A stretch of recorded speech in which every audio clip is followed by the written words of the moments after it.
Olá, caros alunos. Eu resolvi fazer este vídeo para vos ajudar a compreender melhor as listas em C Sharp. As listas são um bocadinho diferentes dos arrays que nós já tínhamos dado. Um array é uma estrutura estática, ou seja, tem um tamanho fixo determinado. Okay?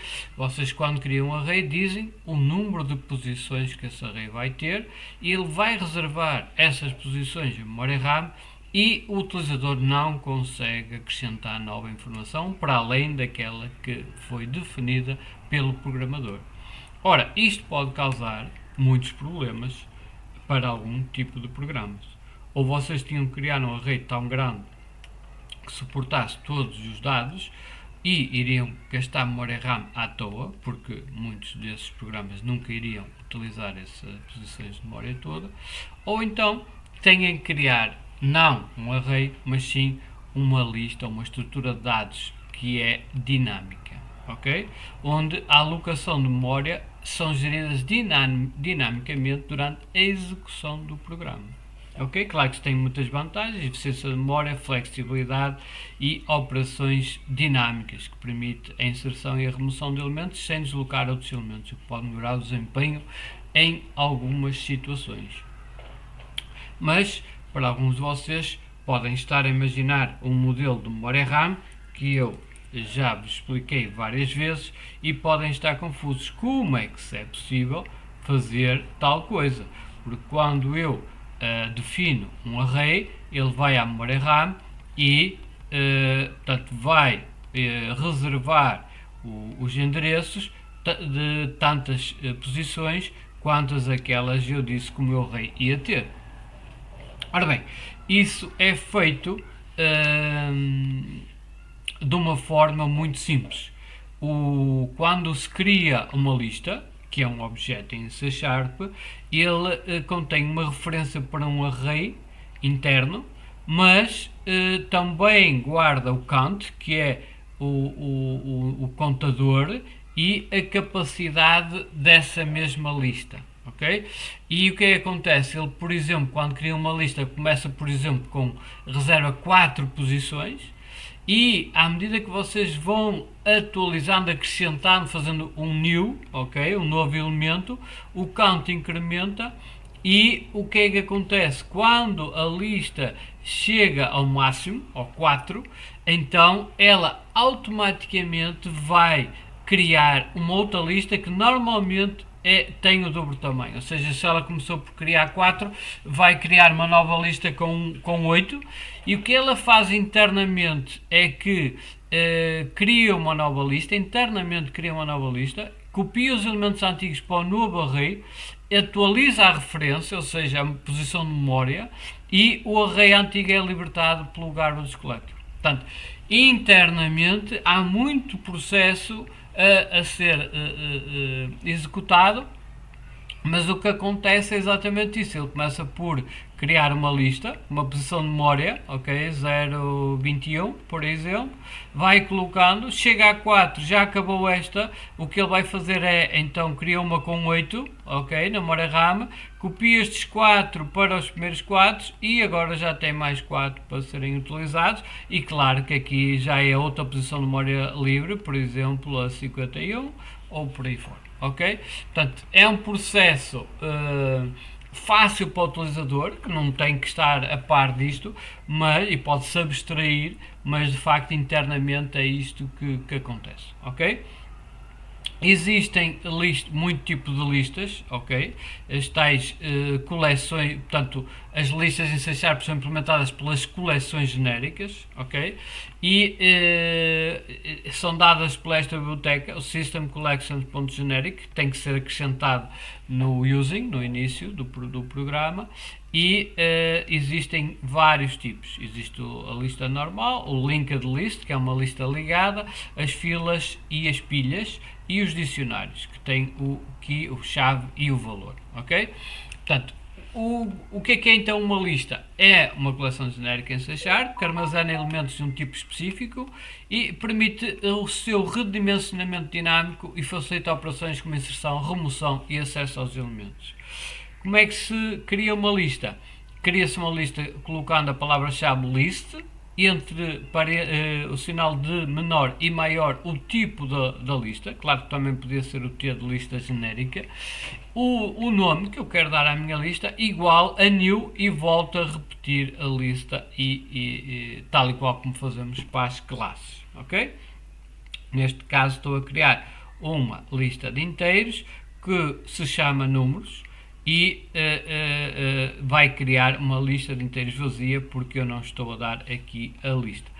Posso depois acrescentar elementos. Como é que se acrescenta elementos? O nome da lista, ponto add. Add é um método para adicionar um novo elemento da lista e vai adicionar ao final da lista sempre. Okay? O 1 vai ficar o primeiro porque a lista está vazia, o segundo vai ficar a seguir ao primeiro e por aí fora. Como é que eu acedo a um determinado elemento de uma lista? Eu posso aceder pelo índice, ok? Tanto as listas são indexadas como os arrays a partir do zero, ok? E portanto é dessa forma, por exemplo, números de 0, eu estou a aceder ao primeiro elemento dessa mesma lista. Posso percorrer a lista com for each, ok? Neste caso for each int número in números, ou seja, ele vai colocar na variável número o que está na lista de números, um de cada vez, e vai imprimir, neste caso no ecrã com console write line no modo console. Como é que eu insiro um elemento numa determinada posição? Ora, o método insert permite adicionar um elemento em qualquer posição de uma lista, ok? Por exemplo, neste caso estou a inserir o número 99 no índice 1, ou seja, na segunda posição desta lista. Portanto, eu posso inserir um elemento a meio de uma lista com o método insert. Como é que eu posso remover? Temos então dois métodos, o remove e o remove at, ok? O remove aceita um argumento que permite remover o elemento que seja igual ao valor passado. Então ele vai à lista ver os elementos que o primeiro elemento que seja igual a 1 ele vai removê-lo, e o remove at permite remover pela posição do índice, ou seja, aqui vai remover o primeiro elemento da lista, que é o elemento com índice 0. Depois, para verificar o tamanho da lista, é com o count, ok? Neste caso vou criar uma variável inteira do tipo tamanho que é igual ao número.count, e isto vai retornar um número de elementos que essa lista tem neste momento. Não usem o length, ok? Que o length é para arrays, mas para listas é o count, ok? Depois, verificar se o elemento da lista, como é que eu posso verificar? Posso usar o método contains, ou seja, se números.contains o número 99, se existe o número 99 na minha lista chamada números, então faz qualquer coisa. Como é que eu posso ordenar a lista? Temos então um método ordenar em inglês, que é sort, ok? Que é só números.sort. Ele vai ordenar os elementos de forma crescente.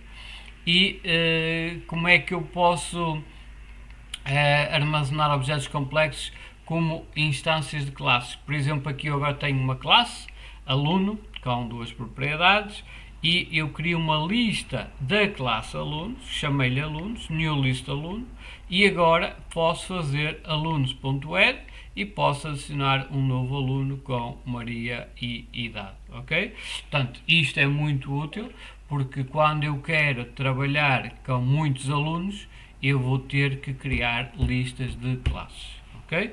E injetar nessa mesma lista esses mesmos alunos.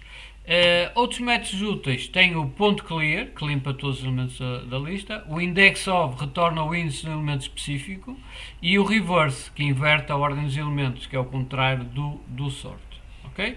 E basicamente é isto que eu vos tenho para mostrar sobre listas, e agora iremos se calhar fazer um exercício sobre utilizando estas mesmas as listas, ok?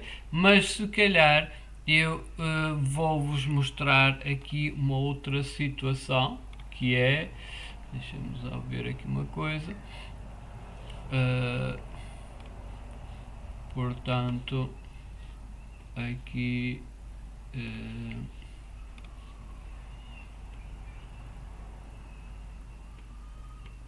queria-vos mostrar aqui o quê? Queria-vos mostrar aqui uma coisa para concluir o módulo 10, que é exatamente os métodos herdados de object, ok? Quando criam uma classe, ele herda de object. Aliás, qualquer coisa que vocês criem em C# é herda de object, ok?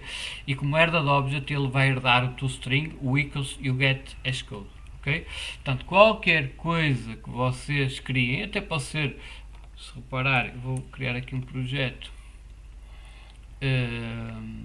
Portanto, vou criar aqui um projeto novo do Windows Form Application, ok, Windows Forms com Net Framework, ok, vou-lhe chamar Video Módulo 10, ok, criar. Estamos a criar aqui um novo projeto do tipo Windows Form utilizando o Net Framework.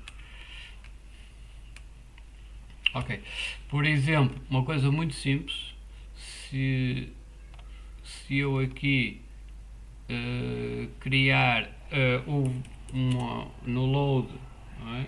Uma variável inteira NN, ou número, por exemplo, número, ok, e posso pôr aqui igual a 10, por exemplo, ok, eu posso fazer console.writeLine, embora não quero utilizar a consola, mas console.writeLine, e agora posso enviar para a consola o número, ok?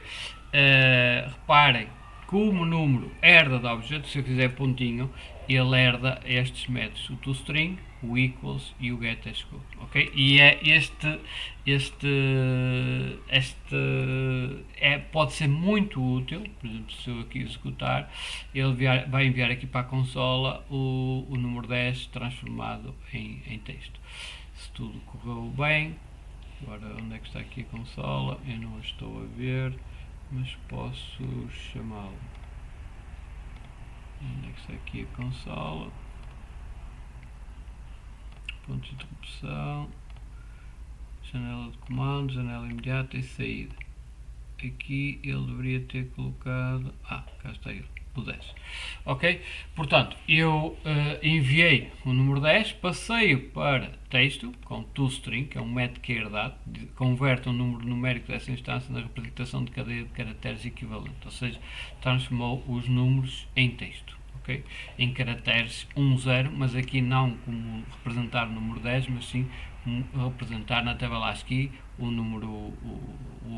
código do número 1 na tabela ASCII e o código do número 0 na tabela ASCII, ok? Que é diferente, ou seja, no fundo converter números em texto. E portanto, o que eu vos vou mostrar hoje, e é que pode ser muito útil em certas situações, é que eu posso fazer o override destes métodos do string, do equals e do getHashCode, que são métodos que são herdados a partir de qualquer coisa que vocês criem em C#, tudo o que é feito em C# herda do método object, ok? Ou da classe object. Portanto, é importante perceber isso. Portanto, todas as classes herdam direta ou indiretamente a classe object, é importante saber isto em C#. O Object fornece métodos padrão para manipulação de objetos. Os principais métodos herdados são o equals, o toString e o getHashCode. O que é que faz então este equals? É usado para comparar dois objetos. A implementação padrão compara referências de memória, mas pode ser subscrito para comparar valores. Okay? Por exemplo, quando uso o método equals, ele permite comparar se um objeto equals é igual a outro objeto, ok? Imagina que eu tenho duas pessoas e quero comparar se esses dois objetos são iguais. É evidente que como eles são colocados em posições de memória diferentes, ele vai dar sempre falso, que é um bool, ele devolve uma booleana, ou verdadeiro ou falso, mas eu posso ou fazer o override do equals, ok? Neste caso estou na classe pessoa, eu vou fazer o override do equals, que aceita um objeto object com a variável obj, e em vez de comparar agora posições de memória, eu vou olha, pega no objeto, ok? Se ele é pessoa, é do tipo classe pessoa, ok? Então, portanto, guardo na variável p, e agora vou retornar se o nome deste objeto, da minha pessoa, é igual ao p, ao objeto que foi passado para aqui, por exemplo, a pessoa 2 ou a pessoa 3, se o p nome é igual ao nome que tenho neste pessoa e o idade também é igual, ele vai retornar o nome e a idade, senão vai retornar falso, ok? Ou seja, ele daria sempre falso caso eu estivesse a comparar dois objetos da classe pessoa, porque eles ficam em posições de memória diferentes e por defeito o equals é o que faz, mas só dá igual se for realmente apontar para a mesma posição de memória, mas se eu quiser comparar se duas pessoas são iguais,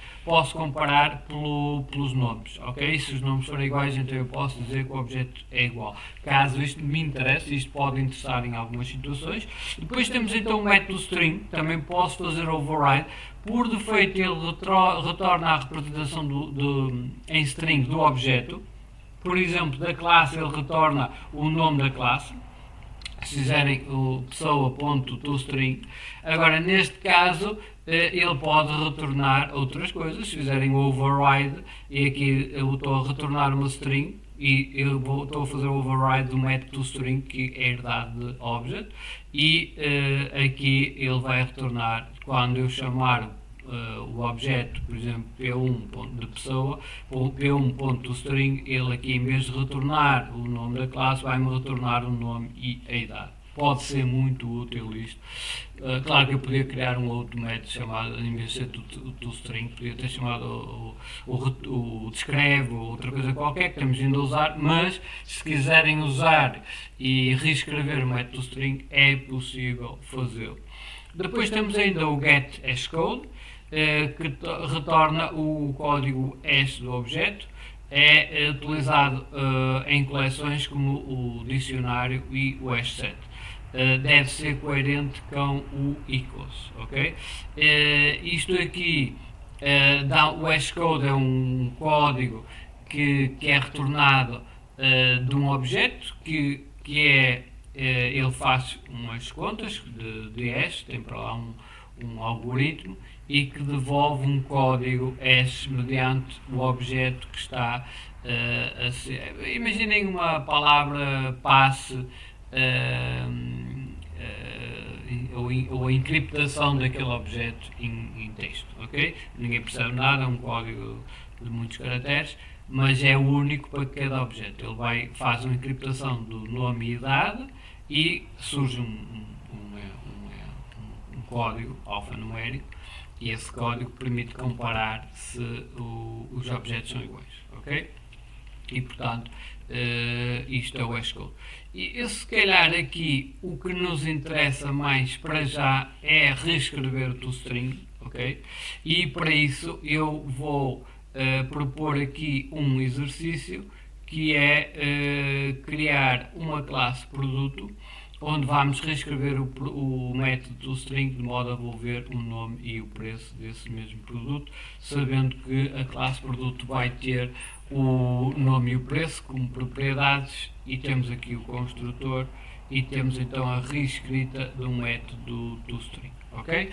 Prontos, neste caso então eu vou fazer uma coisa interessante, na minha opinião, claro, que é eu vou criar uma classe. Vamos então começar por criar mesmo essa classe, adicionar a classe.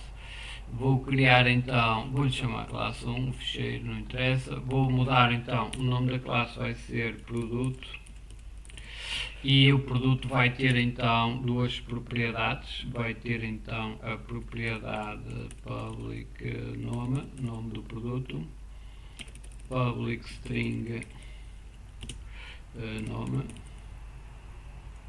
com get e com set, ok, e o public string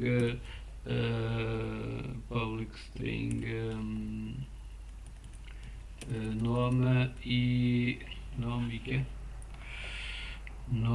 e preço, ok, preço. Nunca usem e aqui o preço vai ser tipo double, ok,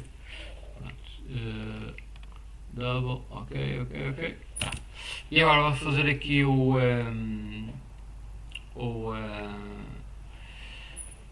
construtor public produto e o construtor vai aceitar o string e o preço, ok, exatamente isso. E aqui nome vai ser igual a nome e preço vai ser igual a preço, ok. Está feita a nossa classe e agora cabe-nos reescrever o método toString. Então eu vou ter que fazer public override string, olha, ele até já me estava ali a string, ok, muito bem. Public override string, o método string, o que é que eu quero que ele retorne, em vez de ser o base do string, ok, que é neste caso ele iria, reparem, base do string, ele iria, já agora vamos experimentar, mas ele iria chamar o construtor, não é?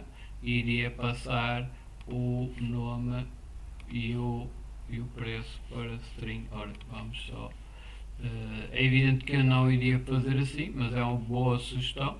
Eu iria fazer retornar o nome, ok, retorna um nome, mais, dar aqui um espacinho e vamos retornar o preço, ok? Mas pronto, ele fez de outra forma, ou propôs, não é? De outra forma. Mas se eu fizer agora isto, e agora vou criar aqui no instante só no método load, vou fazer, portanto, criar a pessoa, não é pessoa, é produto P1 igual a new produto. Aqui tenho que lhe dar porque tenho o construtor, ele está-me a pedir o nome e o preço, vamos lhe dar aqui martelo e o preço do martelo vai ser 200 euros, ok? Martelo caro. Pronto, e agora aqui posso chamar o console.writeLine ou então posso adicionar aqui uma label, por exemplo, uma label, e vamos então só ver aqui, label 1.text torna-se igual a p1.string, ok. Vamos ver então, se eu fizer isto, martelo 200, estão a ver? Enquanto que se eu retirar da classe, se eu fazer aqui, vou comentar este código aqui, ok? Se eu comentar agora este código, reparem, ele vai me dar o nome da classe, que é produto, ok? Portanto, bem diferente do que se eu retirar aquilo. Se eu colocar a proposta inicial, que era base.toString, ok? Se eu fizer isto, vamos ver o que retorna. Alto aí, ok, base do string. Aqui, deixa-me ver se está tudo direito. Ok, é um ponto do string. Ele aqui não dá o que nós queremos, ele dá na mesma o nome da base, só o nome da classe. Não era isso que nós queríamos, portanto não vamos fazer isso. Vamos retornar sim o nome, que está na propriedade nome, mais um espaçozinho e mais o preço, ok? E pronto, é isto que nós queremos. Neste caso agora ele dá martelo e 200 euros. Podiam acrescentar aqui aspas e o caractere de euros, fica mais bonito, e martelo 200 euros, ok. Pronto. Só que agora vou fazer uma coisa mais engraçada, que é, vou querer que vocês façam, o utilizador possa fazer vários produtos e meter esses produtos numa lista, ok? Portanto, eu vou pôr aqui uma list box, ok? Vou pôr aqui uma list box. Vou pôr aqui umas text box com copiar, colar, e vou colocar aqui a label. Aqui quero que se coloque o. Onde é que está aqui o text? Vamos colocar aqui no text. Onde é que está o text? Ok. Vamos colocar aqui, quero que a pessoa coloque aqui o nome do produto. E copiar e colar. E quero que a pessoa coloque aqui o preço. Ok? O preço. Aqui pode ter, que é só texto, pode ter cedilha. Ok, criei isto. Vamos por aqui. E agora vou criar aqui um botãozinho. Um botão. Para que a pessoa possa clicar e adicionar novos produtos. Adicionar. Ok? Adicionar, e esse produto vai parar aqui a esta list box, ok? Pronto, aqui vamos mudar o nome da minha list box, vai ser list box produtos, ok, list box produtos, e aqui o botão vai ser btn adicionar. btn, onde é que está ele? Não é? btn adicionar. Ok, muito bem. Ok. Tenho então o meu formulário. Aqui vou pôr app. Pronto. Para ficar mais bonito. E aqui vou então, quando o utilizador adicionar, tenho que adicionar este objeto à minha listbox. Ou seja, reparem, em primeiro lugar, eu não vou ter só um. Portanto, nunca poderia criar um produto porque não vai ser só um. Vai ser uma lista de produtos logo. E eu vou ter que criar uma lista. E daí que eu vou criar então uma lista. Entre o sinal de menor e maior vou colocar que é uma lista da classe produtos. Então chamo-lhe produto. E agora esta lista vai ter um nome, produtos, pode ser, e igual a new produto, ok? Cria então uma lista, ok? Lista produtos. Se calhar posso lhe retirar isto porque eu estou a criar a variável global, é só criar a referência, ok? E eu só quero criar ou então, como isto é uma lista, não haveria grandes problemas. Reparem, se eu criar uma lista produto, o que acontece é que ele vai criar uma lista vazia com 4 posições, onde não tem lá nada dentro, só a referência, e quando eu fizer o add, ele vai adicionar um novo elemento a esta lista. Não é? Já se fosse um array, não me convinha estar logo a construir isto, que era para depois construí-lo no sítio certo.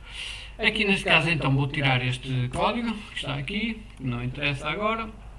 E então quando eu clicar em adicionar, eu tenho que adicionar um novo produto a esta lista. Portanto, produtos.add, que é um método que permite adicionar, e este método eu tenho então que introduzir agora um item que é do tipo produto, da classe produto.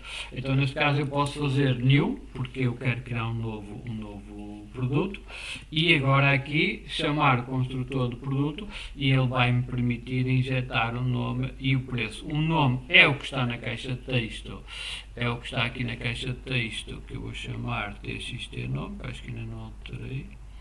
Exato, não alterei, txt nome, e o preço vai ser txt preco, ok?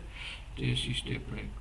Ok, vou então aqui, vou adicionar então, olha, vai buscar o que está na txt nome.text, ok?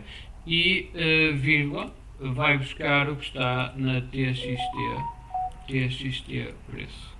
E aqui reparem, ele é um double, mas o que eu tenho na txt.text é um texto. Portanto, eu aqui vou ter que fazer um parse, não é?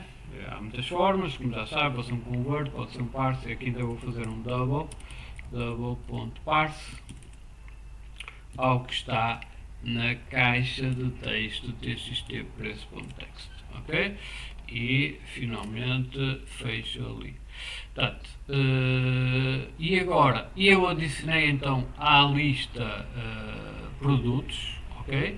E ele vai adicionar essa lista e ao mesmo tempo eu posso colocar este elemento na listbox. Portanto, eu tenho aqui a minha listbox que eu chamei lst, ok, items, que é o método items, que é o método novos elementos, e agora quero adicionar um novo elemento, ok? E aqui, reparem, eu aqui fiz este elemento dinâmico, aqui posso fazer isto de várias formas, ou então, ou crio aqui, por exemplo, o P1, posso pôr aqui produto P1 igual, e agora vou buscar isto aqui, ok, posso ser feito assim, para ter acesso, e aqui posso adicionar P1, ok, nada me impede de fazer isto, e aqui como eu tenho posso se calhar fazer P1, que fica mais simples. Eu posso construir dinamicamente aqui o objeto dentro do header, mas depois não tenho posição de memória dele, e assim se eu quero usar duas vezes, se calhar eu prefiro criar, guardar isto numa determinada posição de memória para depois ir buscar lá injetado em dois sítios diferentes. Ora, se eu fizer isto, vamos lá ver se isto funciona. Se eu puser aqui martelo e se puser 200 e adicionar, cá está ali um martelo e 200, ok? Que é exatamente isto que eu quero, ok? Certo? Ok, entendido? É evidente que quando adicionar, se calhar depois devia limpar aquilo. Aqui se calhar depois de adicionar devia limpar o que está nas txt nome.text igual aspas, ok, para limpar, e txt preço.text para limpar o que está em preço. Também podia usar o método clear, ok? Só que agora posso inclusive fazer, e agora reparem, posso criar aqui, adicionar, e posso adicionar agora vários produtos. A minha lista neste momento tem dois elementos. E posso ainda fazer outras coisas mais interessantes, que é, quando selecionar um determinado elemento, posso querer apagar esse elemento. E para isso eu podia fazer, através de um botão ou então no método duplo clique, não é? Mas eu vou pôr aqui apagar, por exemplo, imagina que eu quero aqui, isto é o name, vou pôr btn apagar, e o que está lá no text, onde é que está isso, text, vou pôr aqui apagar. Okay? E agora eu posso querer apagar o elemento que está a selecionar. Reparem, eu posso para isso então clicar aqui e agora tenho que, na listbox, ver qual é o objeto que está selecionado e apagar, ok? E eu agora posso fazer o seguinte, posso chegar aqui e posso, portanto, o que é que eu quero fazer? Quero verificar o elemento que está apagado, que está selecionado, e quero apagar esse elemento, ok? Para isso, eu posso ir buscar o objeto que está selecionado, e para isso, quando eu clico aqui, tenho aqui o Selected Index Changed. Aqui eu posso criar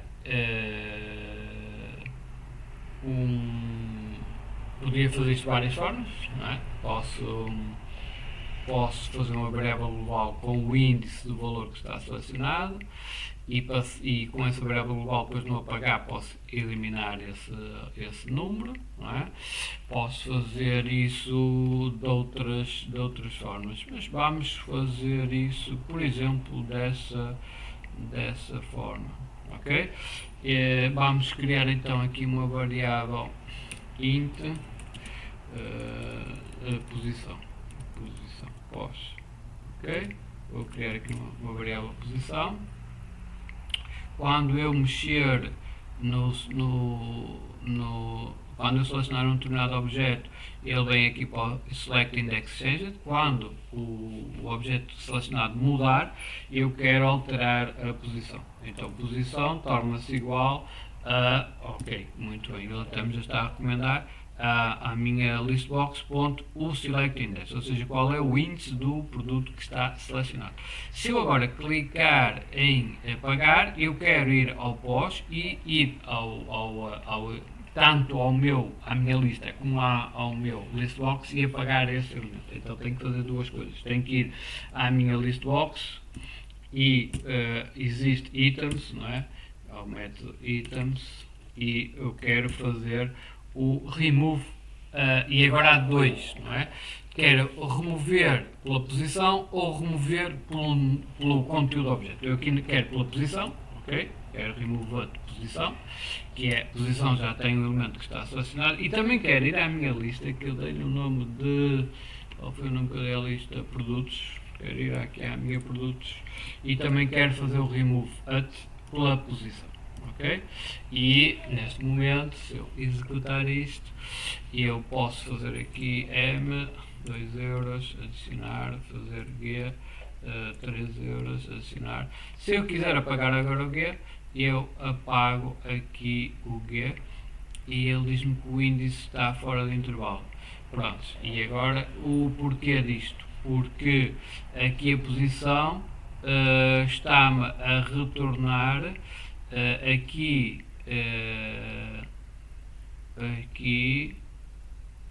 produtos, posição, ora, portanto aqui a posição está-me a dar -1. Vamos já ver aqui uma coisa. Eu vou comentar esta linha, vamos ver o que é que se está a passar. Vou colocar aqui uma message box.show e vou colocar a posição no ecrã para vermos o que é que está a acontecer. Portanto, aqui eu vou selecionar G1, adicionar, vou selecionar o F2, adicionar, vou selecionar este, a partir de, tem que dar, este deve estar, o Select Index é o 01, isto é o 1, se eu fizer apagar, ele aqui está-me a retornar -1, por isso é que portanto, ele apaga bem da listbox, mas está-me a retornar o -1. E a listbox, quando retorna -1, aqui quando eu seleciono ele, já estou a perceber porquê. Isto é interessantíssimo, interessantíssimo.